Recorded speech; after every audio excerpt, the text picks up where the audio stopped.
Joining us now to discuss this space is Tai Lopez, president of Retail Ecommerce Ventures.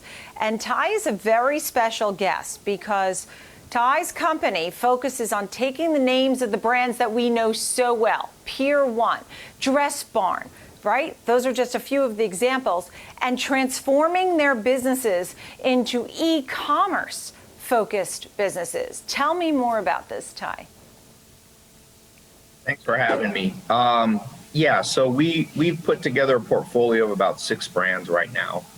Like you said, Pier 1, Dress Barn, Linens and Things, Franklin Mint, Modell Sporting Goods. And basically our thesis is that, we've been through tough times in the world and the United States, COVID. People are still going to buy, but they're just going to shift their patterns. And this thesis has kind of been borne out over the last 6 months. E-commerce sales are surging. So we took these brands that were beloved, trusted. Pier 1 is a brand that's been around since the 1960s. People have shopped there for multiple generations. Their, grandma, mom, child's all shop there for home decor stuff.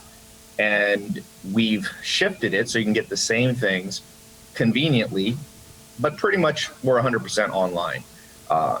We may open up some brick and mortar eventually, but we're always going to be e-com focused. And I think this is a trend that's was inevitable. It was going to happen anyway. But like I think it was Lenin said, there are years where nothing happens, and then there are weeks where years happen or decades happened. And that's, I think, what happened in the last 24 weeks. The decades of acceleration in how people buy have just kind of come to fruition, I think it's a exciting concept because they're great places. I loved going into Pier 1, love going into Modell's. I mean, you mentioned Dress Barn and Linens and things. These are mostly bankrupt brands. And how do you navigate through company layoffs, rent to commercial properties that they owe? It's not just saying, hey, sporting goods are really cool and I'm going to take all their stuff and put it on the web or somehow do that. It feels like you're taking what we're struggling, losing companies. Aren't you nervous? That's a good question. I like when Warren Buffett says, when everybody's confident, you should be nervous.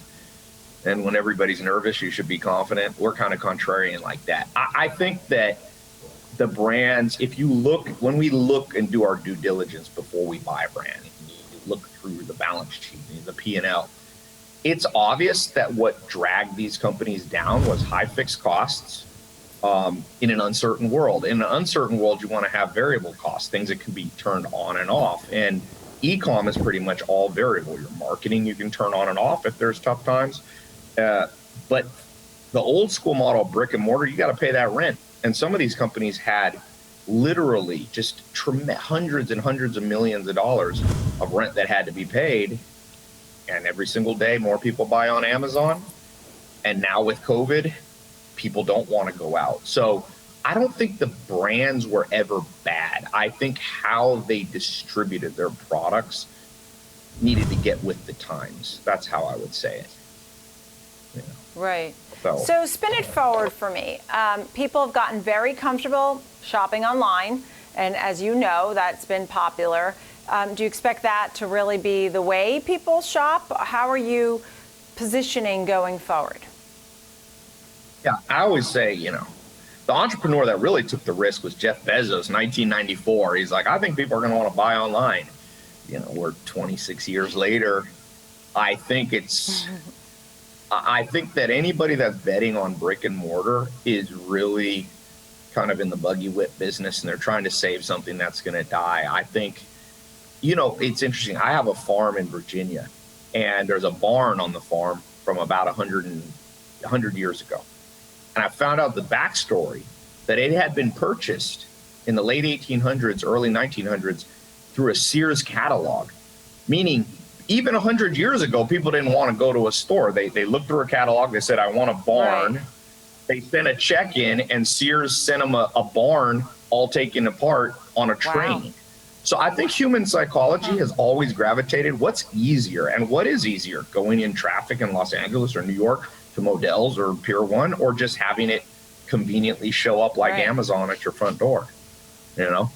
Tai, is there a name that's on your list that you're sort of chomping at the bit? Not that you want them to go bankrupt, but you're already talking to them? Or a sector in the apparel, or what is it? That we're looking at Steinmart. We may become the stalking horse bidder on Steinmart. Fairly, 100-year-old brand, big in the South. That's one. I wouldn't say we ever root for anybody. We don't want to root for people to fail. But Steinmart has gone through the bankruptcy process, and I think that's one we're interested in and we are actively pursuing right now.